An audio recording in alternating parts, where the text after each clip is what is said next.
Ես կարմիր գլխարկը չեմ։ Այս զամբյուղով էլ տատիկիս տուն չեմ գնում։ Բայց Հայաստանում հազարավոր թոշակառուներ ամեն օր խանութ գնալիս հանդիպում են գորշ գայլին, երբ փորձում են լցնել իրենց պարենային զամբյուղը։ Այս շաբաթվա թեմա համար մեկը կենսաթոշակի մասին է։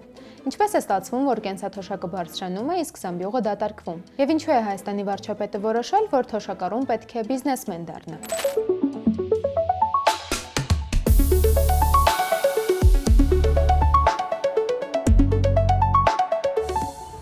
Կառավարության 2025 թվականի առաջին նիստին վարչապետ Նիկոլ Փաշինյանը սկսեց հաշվել, թե քանի անգամ են թոշակը բարձրացրել։ Մեկ է տերմես մարդ խոսում ասում այլի թոշակը չբարձրացնին։ Լսեք, երբեք Հայաստանի ոչ մի 5 տարվա մեջ այնքան թոշակ չի բարձրացվել։ Ինչքան բարձրացվել է վերջին 5 տարվա մեջ։ Չի եղել տենց բան ուղակի։ Եթե մինչև 2019 թվականը բազային թոշակը 16000 դրամ էր, ապա այսօր պատկերն այլ է։ Կենսաթոշակը հաշվում է 24000 դրամ հիմնական թոշակով։ Կանգնում են ելույթեն ունենա, ասում են էլի թոշակները չբարձրացրին, էս չարին, հետո էլ ուրիշ բան են ասում։ Ասում են, հա, որ 5 անգամ բարձրացրել եք, չեք սարքե, բարձրացրել, ասենք, ինչքան 35000 դրամ։ Եկեք խոսենք թվերով։ 2019 թվականին սահմանվեց կենսաթոշակի նվազագույն շեմը 25500 դրամ։ Հետո եղան որոշակի բարձրացումներ։ 2022 թվականի սեպտեմբերին այն արդեն կազմում էր 31100 դրամ։ 2022-ի սեպտեմբերին արդեն 31600 դրամ էր, եւ վերջին անգամ 2023-ի հուլիսին նվազագույն թոշակը դարձավ 36000 դրամ։ Այսինքն նոմինալ աճը ակնհայտ է, ավելի քան կրկնակի։ Կառավարության 2021-2026 թվականների ծրագրով նախատեսվում էր, որ նվազագույն թոշակի չափը պետք է հավասարեցվեր պարենային զամբյուղի արժեքին։ Թեև այս երկու թվերը բավական մոտեցել են, բայց կան ակնհայտ փաստեր, որոնց մասին չի խոսվում։ Միայն պարենային զամբյուղը չէ, որի մասին պետք է խոսել։ Թոշակառուն նաև պետք է լույս վառի, ձմռան ամիսներին տաքանա եւ դեղ գնի։ Հենց սրա պատճառով է, որ գոյություն ունի նաև սպառողական զամբյուղը։ Եվ ահա այստեղ է, որ թվերը սկսում են խփել մարդկանց գրպաններին։ Համեմատենք 2018 եւ 2025 թվականների գնողունակությունը, հիմնվելով վիճակագրական կոմիտեի պաշտոնական տվյալների վրա։ 2018 թվականի հուլիսին միջին կենսաթոշակը կազմում էր մոտ 40200 դրամ։ Այդ ժամանակ մեկ անձի նվազագույն սպառողական զամբյուղը 50440 դրամ էր։ Այսինքն ապրելու համար թոշակառուին չէր հերիքում միջինում 10000 դրամ։ Հիմա դիտարկենք այսօրվա պատկերը։ 2025-ի միջին կենսաթոշակը հասել է 49000 դրամի, բայց գնաճի արդյունքում սպառողական զամբյուղի գինը դարձել է 72000 դրամ։ Ուշադրություն դարձրեք տարբերությանը։ Այսօր թոշակառուին ոչ թե պակասում է 10000 դրամ, այլ 23։ Ստացվում է, որ կենսաթոշակը բարձրացել է, բայց թոշակառուն ավելի է աղքատացել։ Բայց այնուամենայնիվ պարենային զամբյուղը այդ օբյեկտիվ ցուցանիշը դա ներառված է նաև գնաճի տվյալները հաշվարկած։ Կառավարությունը 2022-ից սկսեց նոր ծրագիր՝ անկանխիկ գործարքների խրախուսում։ Մեխանիզմը հետևյալն է. եթե թոշակառուն առևտուրն անում է բանկային քարտով, պետությունը նրան վերադարձնում է ծախսված գումարի 10%-ը, որը հետագայում դարձավ 12։ Վերադարձվում է ոչ ավել, քան 6000 դրամ։ Կառավարության 2025-ի նոյեմբերի 27-ի նիստում ներկայացվեց եւ ընդունվեց նախագիծ, ըստ որի 2026 թվականի հունվարի 1-ից անկանխիկ գործարքների դեպքում կենսաթոշակառուներին եւ նպաստառուներին կտրամադրվի մինչեւ 20% հետվճար, գործող 12-ի փոխարեն։ Աշխատանքի եւ սոցիալական հարցերի նախարար Արսեն Թորոսյանի խոսքով թոշակառուն ինքը կարող է ավելացնել իր թոշակը։ Եվ եթե հաշվարկենք օրինակ 50000 դրամ կենսաթոշակի վրա, քաղաքացին կարող է 50000-ը դարձնել 60000 իր իսկ ձեռքով կատարելով անկանխիկ առևտուր իր կարիքները հոգալու համար։ Բայց արդյոք սա կիրառելի է բոլորի համար։ Թոշակը չի երիկում, ինչ առևտուր անեմ։ 100000-ի առևտուր որտեղից անեմ, որ 40000 թոշակ եմ ստանում։ Թող չբարձրացնի, բայց չթանկացնի, բայց ոչինչ ուրիկան թանկացնի։ Ժողովուրդը մեղքը չի։ Քիչ է, չի բավարարում։ Նույնիսկ ես որ ստանում եմ 110000 թոշակ, եթե կողմնակի բաներ չլինի, չեմ կարող ապրել։ Բավուն չէ, պետք է ավելացնել։ Հետո 10000-ն ինչ պետք է անեմ, ասենք տվեց հետո ինչ անեմ։ Դիչ փողա որ։ Ես գոհ եմ։ Ինչ եք կարծում, որովհետև աշխատել եմ այնքան, որ ինձ վճարում են այնքան, որ գոհ եմ։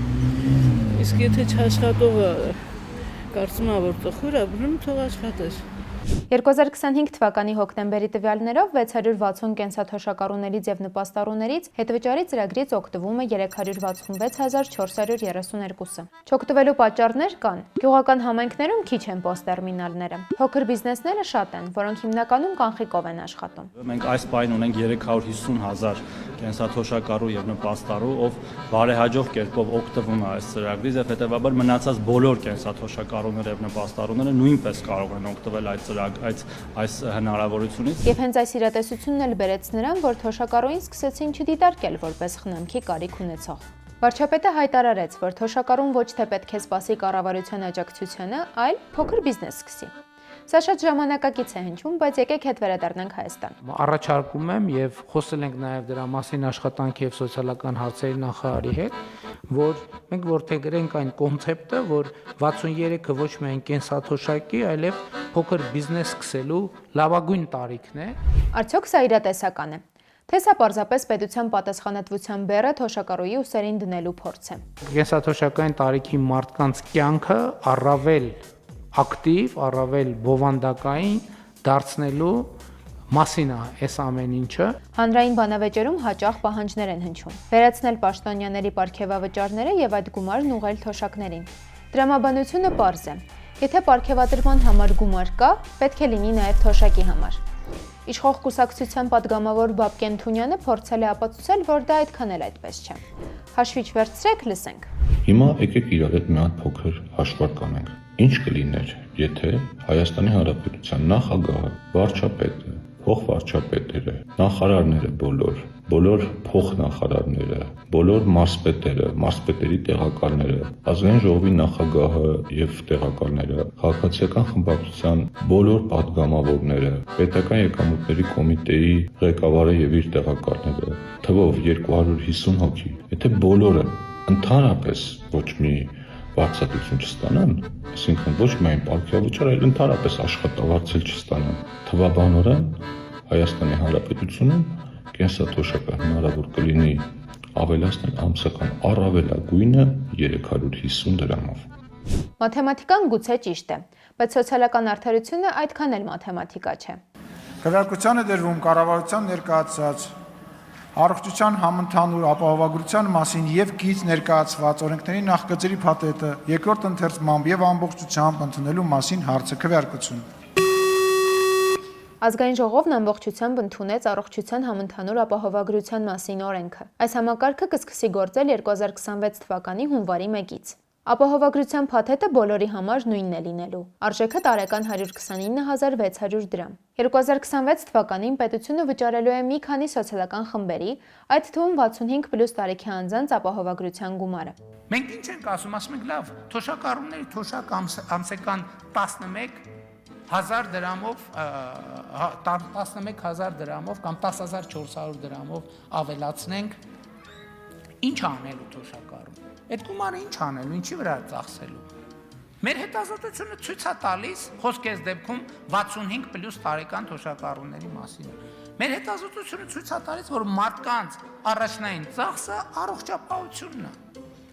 Հիմա հետևաբար ինչի մենք մարդկանց տանք այդ փողը, որ ինքը չիմանա, թե ինչպես այդ փողը արդյունավետ օգտագործի իր առողջապահության վրա։ Գնա դեղատուն այլ բան գնի, քան պետքա գնի, գնա ստանա այն բուժծառայությունը, քան պետքա ստանա։ Մենք այդ 10,000 դրամը դնում ենք առողջապահության ապահովագրության մեջ, ստեղծում ենք համակարգ, որտեղ ինքը ստանալու է մեծ հավանականության ոչ թե 10,000, այլ գուցե 20, գուցե 30, գուցե 40, գուցե 50,000, գուցե 100,000, գուցե 500,000 դրամի ծառայություն։ Մենք տեսնում ենք պետական քաղաքականության կտրուկ փոփոխություն։ Հայաստանի իշխանությունը ասում է, քեզ տալիս եմ գործիքներ, քեշբեք, բիզնեսի հնարավորություն։ Միգուցե սա արդար է երիտասարդների համար, բայց ոչ 40 տարի աշխատած եւ առողջությունը կորցրած թոշակառուի համար։ Ասում եմ թոշակառուն, ինչ պետք է անի այդ փողը։ Էդի ասելու բառը։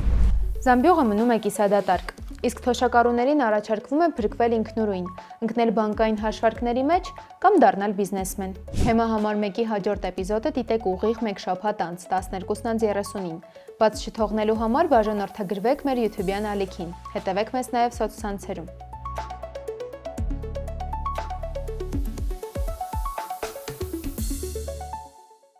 Եթե կարևորում եք մեր աշխատանքը, աջակցեք նաև մեր Patreon-ին, վճարելով ամսական սկսած ընդամենը $2-ից։